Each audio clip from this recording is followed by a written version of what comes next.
Apa sih yang diajukan? Yang diajukan oleh kelompok revisionis adalah bahwa pengetahuan itu modelnya adalah social constructivism, konstruksi sosial.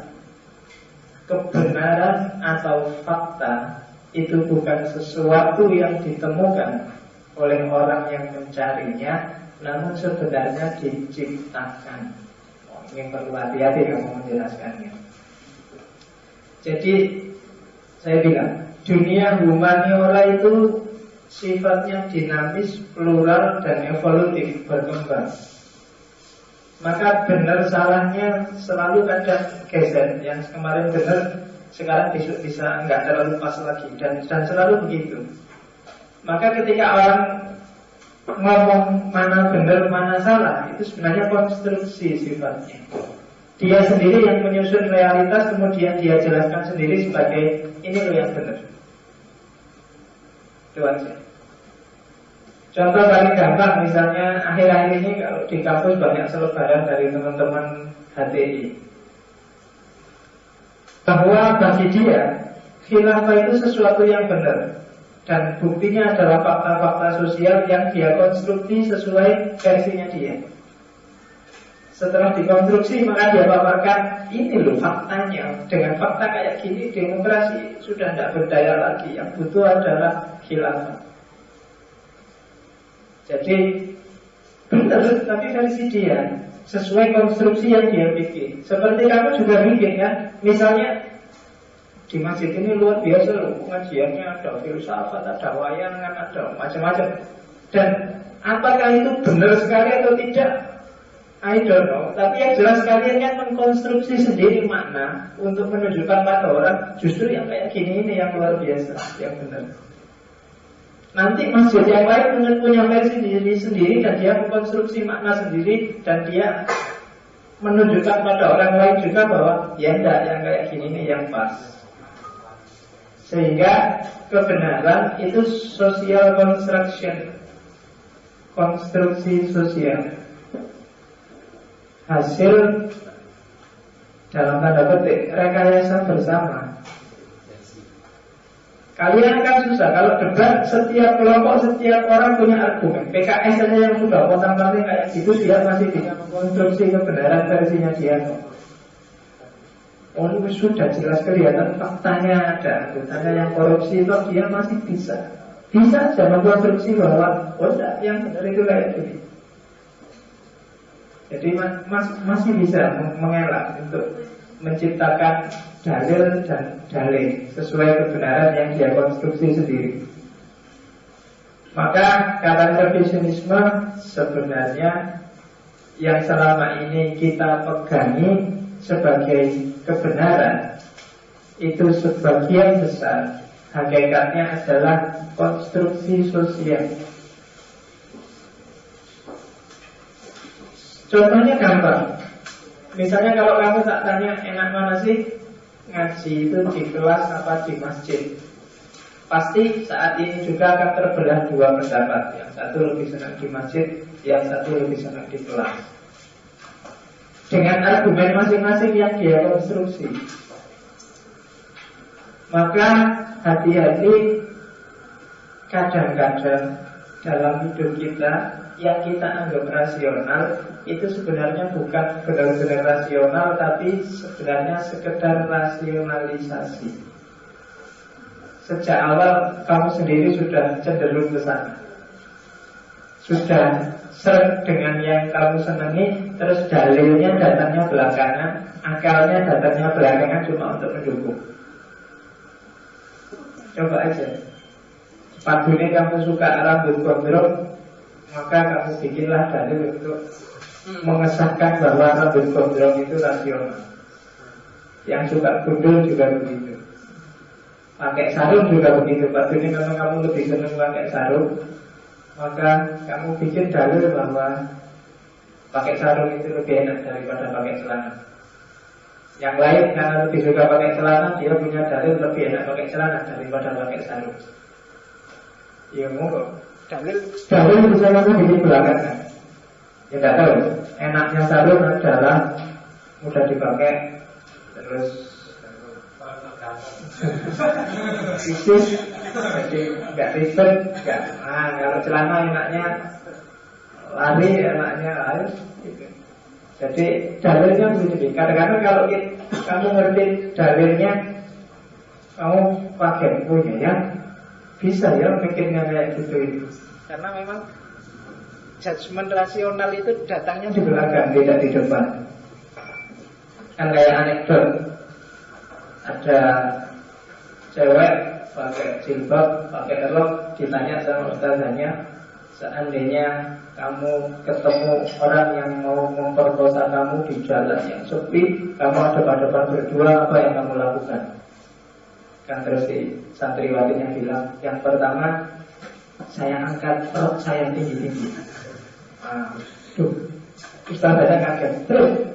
Terus laki-lakinya tak suruh merolotin celananya dan celana-celananya sampai sedengkul. Ustazahnya, lu kok bilang gitu? Lu ya, karena setelah itu terus ngapain? Saya lari. Nah, dengan saya ngangkat rok, lari saya kan lebih cepat. Kalau dia celananya turun separuh, dia nggak bisa lari. Jadi saya selamat. Ya kan? Mikirmu kan jawab dulu, kok gitu. Kamu gak ngerti dasarnya, dia punya argumen sendiri. Kalau dia roknya diadakan, larinya lebih cepat. Sementara kalau yang itu celananya dibolot itu setengah kan jatuh lagi. Jadi, kayak Pak Yai yang bonceng istrinya terus kecelakaan.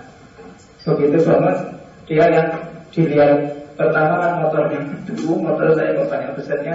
Lupa, itu loh istrinya lupa-lupa. Enggak, saya lebih sayang motornya. Kalau ini istri di rumah masih ada tiga. Kalau motor cuma satu masih ngirim lagi. Jadi mana yang kalau apa? Oke. Jadi konstruksi sosial. Jadi jangan terlalu percaya dengan argumen rasional. Kadang-kadang dia tricky, kadang-kadang dia menjebak.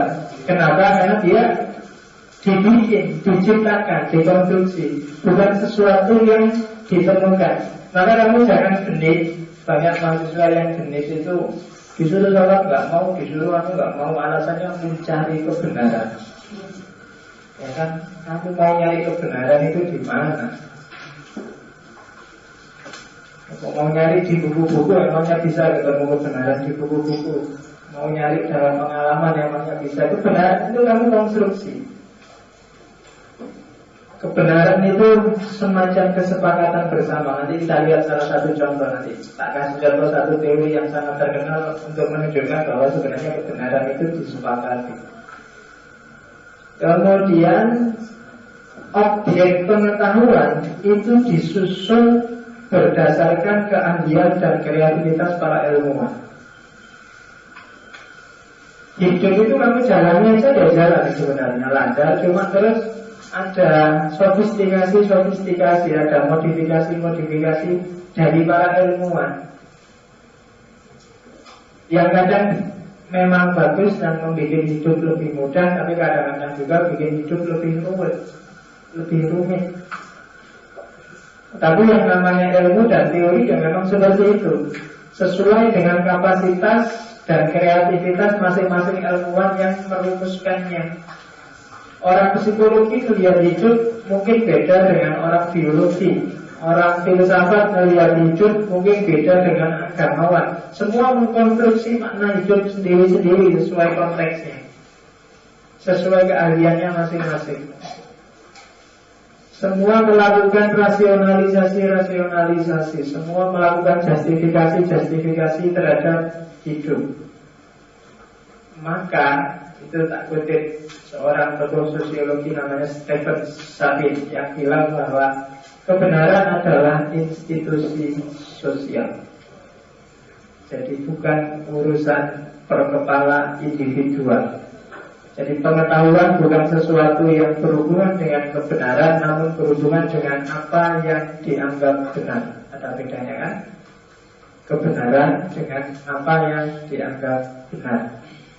Dan kalau apa kebenaran itu ternyata definisinya adalah apa yang dianggap benar, berarti diskusinya mulai awal sampai akhir itu harus ada kita ketemu awal-awal epistemologi itu harus agak digeser sedikit. Kemarin kita ngomong kebenaran itu kan luar biasa, seolah-olah ada barang eksklusif mahal namanya kebenaran. Tapi hari ini ada definisi baru bahwa yang disebut kebenaran adalah apa yang dianggap atau dipercayai sebagai benar. Itu yang bikin orang susah sekali mencari kebenaran yang tunggal, yang disepakati bersama. Dalam Islam aja kan mazhab itu ada dalam setiap bidang ilmu. Fikih punya mazhab sendiri, kalam punya mazhab sendiri, tasawuf punya mazhab sendiri. Masing-masing dan mazhabnya nggak satu, banyak. Nabi aja sudah meramalkan besok umat Islam akan pecah jadi puluhan mazhab. Nabi ngomongnya 73, sebenarnya sebenarnya mau ngomong pokoknya banyak deh. Kalau cuma 73 mungkin jumlahnya sudah lebih hari ini. Iya, ada kitab judulnya Al-Farqu Bainal Firaq yang nulis Al-Baghdadi. Itu isinya ditulis sekitar abad ke paling abad 13-14. Itu jumlahnya sudah 73. Dia sudah ngomong 73-nya aliran itu adalah 1, 2, 3 sampai 73. Itu abad ke-13. Kalau sampai hari ini berarti harusnya kan lebih. Berarti mungkin Nabi ngomong 73 itu bukan ngomong bahwa besok jumlahnya pas 73, tapi nanti akan pecah jadi buahnya. Dan itu ya tidak apa-apa, itu memang naluri ya.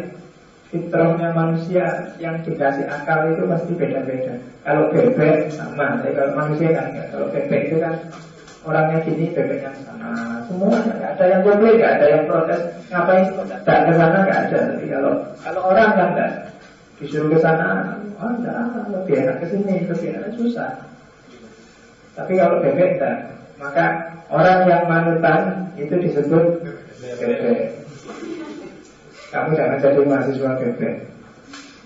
Mahasiswa bebek itu kalau bikin makalah isinya selalu menurut filosofi ini, menurut tokoh ini, menurut dari Ipan itu mahasiswa bebek. Iya, karena mahasiswa bebek itu kan temannya mahasiswa jerapah. Iya, mahasiswa jerapah itu mahasiswa yang tell mikirnya suwi karena otaknya ada di kepalanya ada di dalam jauh. Lama itu kan kalau mikir waduh, otaknya ada di sana. Baru paham sudah, temannya sudah selesai ketawa dia baru wah suwi. Oke, jadi kelompok pertama dari epistemologi sosial adalah revisionisme. Contohnya Thomas Kuhn. Thomas Kuhn punya teori namanya paradigma. Ini contoh bahwa pengetahuan itu bukan urusan justifikasi tapi urusan discovery. Katanya Thomas Kuhn, pengetahuannya manusia itu sifatnya paradigmatik, dari paradigma ke paradigma.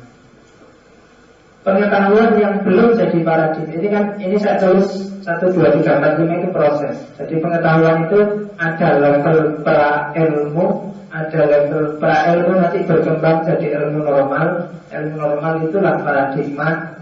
Terus paradigma itu nanti muncul banyak masalah ketika realitas berubah. Itulah namanya anomali, krisis. Ketika masalahnya menggumpal, terjadi revolusi ilmiah, ganti paradigma. Setelah ganti paradigma akan lahir paradigma baru, ada ilmu normal yang baru. Dan itu bukan urusan pencarian kebenaran, tapi urusan dari kesepakatan satu ke kesepakatan selanjutnya. Level paling mudahnya ilmu namanya pra-ilmu. Pra-ilmu itu ketika ilmu belum disepakati banyak orang, masih jadi miliknya masing-masing kepala.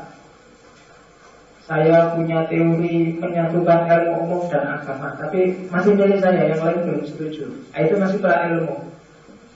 Saya punya teori tentang gimana caranya mengembangkan masjid. Kalau itu masih teoriku, meskipun sudah aku sampaikan, tapi banyak orang masih mempertanyakan, itu masih pra-ilmu levelnya. Jadi masih teori tunggal, masih sesuai dengan kepala masing-masing orang. Masih belum banyak orang tahu, atau seandainya orang tahu, orang masih mempertanyakan, belum sepakat.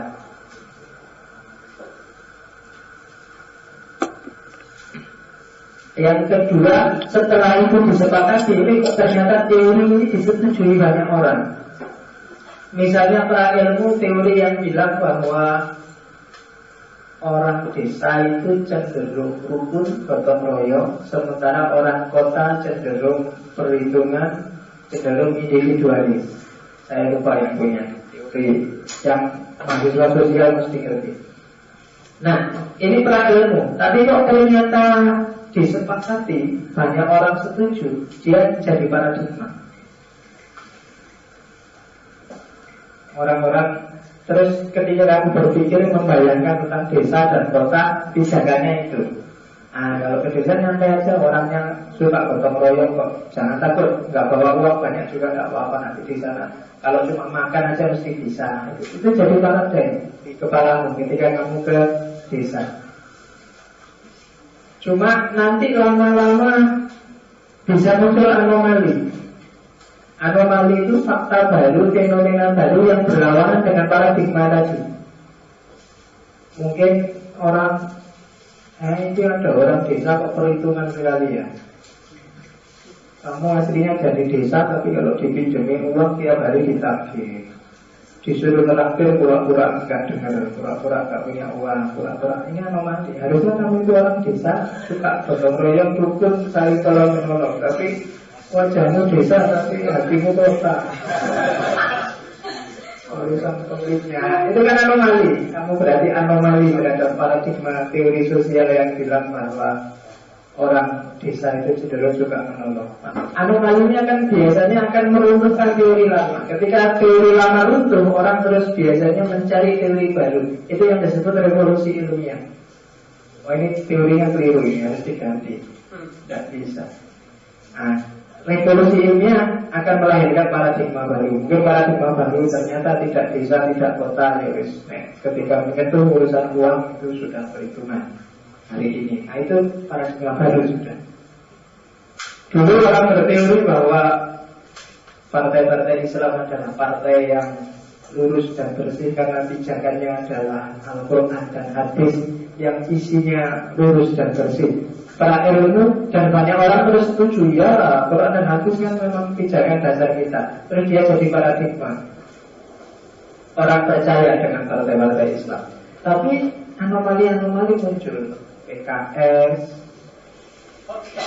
kacau, PKB kacau, P3 kehilangan pamor, PBB kontang pandang. Apalagi partai Islam PAN pecah. Apalagi orang terus ini ada banyak anomali. Ada revolusi berpikir terus terjadi. Puncaknya PKS kemarin itu kan. Terus kamu, wah luar biasa ini, saya tidak percaya lagi dengan partai Islam. Pokoknya begitu itu partai Islam atau tidak Islam, bodoh lah. Teori baru itu sudah. Ya kan? Pemilu yang lalu kamu masih menghitung itu. Ini partai Islam, ini tidak Islam. Saya orang Islam harus milih partai Islam. Paradigma lama. Sekarang paradigma baru kamu sudah nggak ngitung itu. Pokoknya partai politik ini kok doai ujung-ujungnya ya uang. Kalau nggak uang ya uang. Kalau enggak, nah gitu. Oke, itu model Thomas Kuhn. Jadi yang benar yang mana? Yang benar yang disepakati bersama. Dulu orang sepakat bahwa bumi itu datar. Plato dan kawan-kawan itu menganggap bumi itu datar, terus ditutupi semacam kanopi, semacam kubah yang namanya langit. Jadi gambarnya itu kayak bangku ini, kayak halamanmu itu terus ditutup kanopi, dan langit itu jadi kayak kanopinya. Zaman dulu, semua teori dirumuskan dengan itu. Bahkan novel cerita itu ya bayangannya kayak gitu kan. Bumi datar. Jadi kalau musuhnya melarikan diri, ku kejar kau sampai ujung dunia. Gitu. Di novel-novel kan gitu. Padahal ya, kalau buminya datar kan ada kan ujungnya dunia itu ada. Jadi lari secepat apapun kamu akan sampai ke ujung dunia dan tetap ku kejar. Tapi kalau dunia bulat kan susah. Aku kejar kau sampai ujung dunia, ujungnya mana? Terus tak ketemu. Tapi ada. Dulu orang nggak berani berlayar jauh-jauh karena takut nyampe ujung dunia beneran terus jatuh ke bawah. Susah, ya kan? Karena ilmunya begitu dan dia jadi paradigma, orang terus merumuskan semua teori dengan itu. Tapi banyak anomali kemudian, sehingga lahir revolusi ilmiah ketika ada pra-ilmu namanya teori heliosentris, bahwa bumi itu tidak pusat dan bumi itu tidak datar. Mungkin besok ada krisis-krisis baru, orang bukti baru, ternyata kita semua salah. Bumi itu ternyata tidak bulat.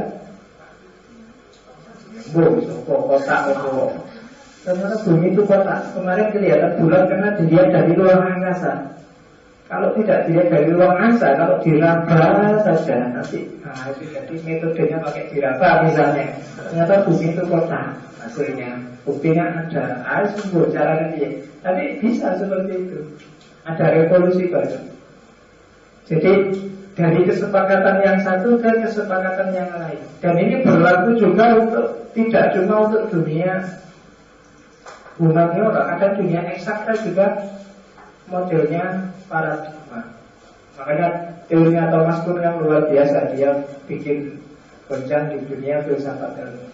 Ilmu eksak kan juga begitu. Matematika ini kan juga modelnya model paradigma. Meskipun kalian yakin bahwa itu eksak, paradigma itu tidak paradigma eksak, tapi tidak, sebenarnya matematika juga tidak eksak-eksak amat. Ada teori-teori yang itu sebenarnya konteks tertentu tidak harus begitu. Apalagi kalau kamu sudah ngerti teori batas atau teori limit, itu kan ngerti bahwa ternyata pembilangan itu tidak segitu ya. Saya nggak tahu ada yang sarjana matematika di sini. Nggak ada. Mahasiswa matematika, fisika, matematikanya, ya kan 1+1 pasti 2 kan? Ayo. Gak mesti kalau kamu pakai sosiologi, ini pakai matematika, beneran? Enggak.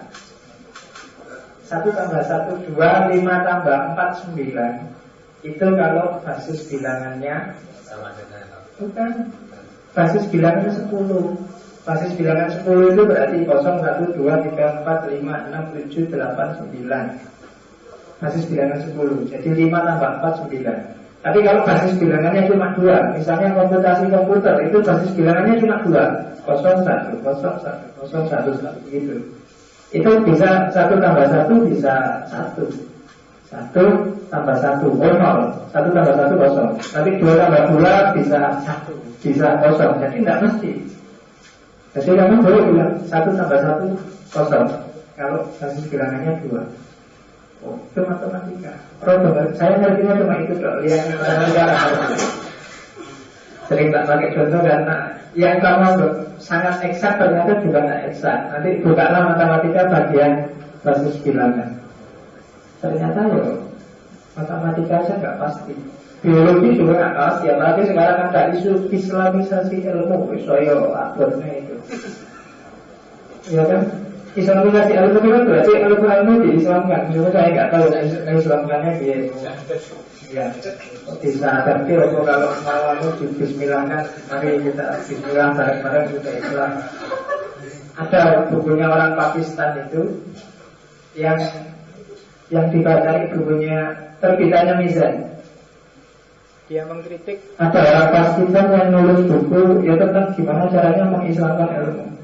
Bukunya judulnya macam-macam. Ada yang mekanika hari kiamat. Iya, isinya neraka itu suhunya kira-kira harus sekian.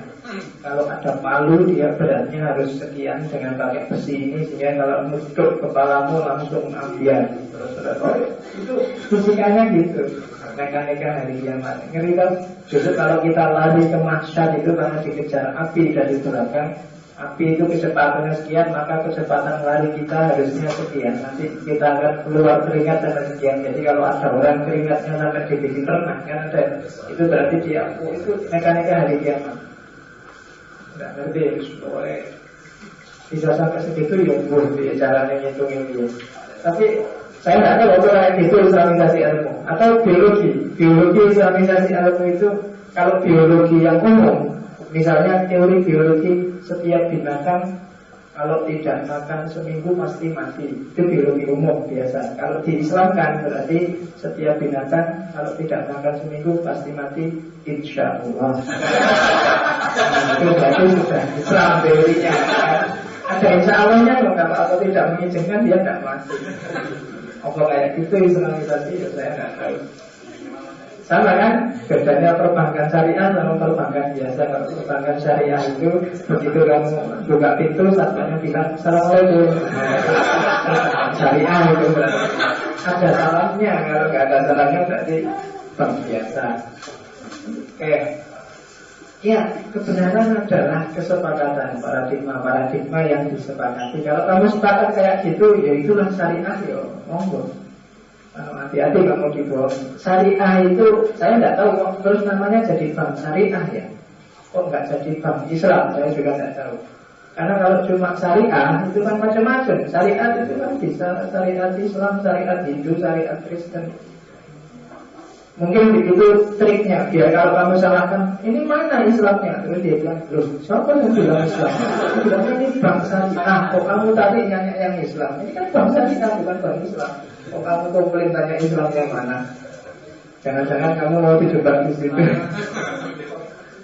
Oke, dilanjutkan.